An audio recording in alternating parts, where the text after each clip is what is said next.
இப்படியே பேசிக்கிட்டே வந்து நடந்து நாங்க ஆல்மோஸ்ட் ரீச் ஆயிட்டோம். கொஞ்சம் தூரம் இந்த மாதிரி மண்ணாவே இருந்துச்சு. மேல போக போக நல்லாவே கல்லு, மண்ணுமா இருந்துச்சு. கொஞ்சம் ஏறுறதுக்கு வந்து காசல் கிட்ட வந்து கஷ்டமாவே இருந்துச்சு. காசல்குள்ள போன பிறகு மேல டாப் வியூ பார்க்கணும் அப்படின்னா, இந்த மாதிரி ஒரு நேரோவான ஸ்டெப்ஸ் மேல ஏறி தான் போணும். அதுக்கப்புறம் ரொம்ப ஸ்டீப்பா ஒரு ஸ்டீல்ல வந்து ஏணி மாதிரி போட்டிருந்தாங்க. அது மேல ஏறுனா சூப்பரான வியூ வொர்த்தா இருந்துச்சு பார்க்கறதுக்கே.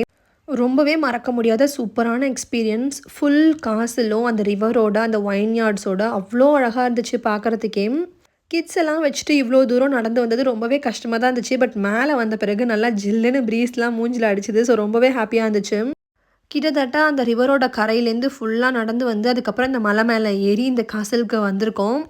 மேல வந்த பிறகு நல்லா இந்த வியூவெல்லாம் கொஞ்சம் நேரம் என்ஜாய் பண்ணிட்டு, பொறுமையா ரிலாக்ஸ் பண்ணிட்டு உட்காந்துட்டு, அதுக்கப்புறமா வந்து நாங்க திரும்பவும் இறங்க ஸ்டார்ட் பண்ணிட்டோம். ஆஸ்ட்ரியாவோட டூரிஸ்ட் அட்ராக்ஷன்ல இந்த பிளேஸும் ரொம்பவே வந்து மஸ்ட்டான பிளேஸ். ஸ்ப்ரிங், சம்மர்ல வந்தீங்கன்னா ரொம்ப அழகா என்ஜாய் பண்ணலாம்.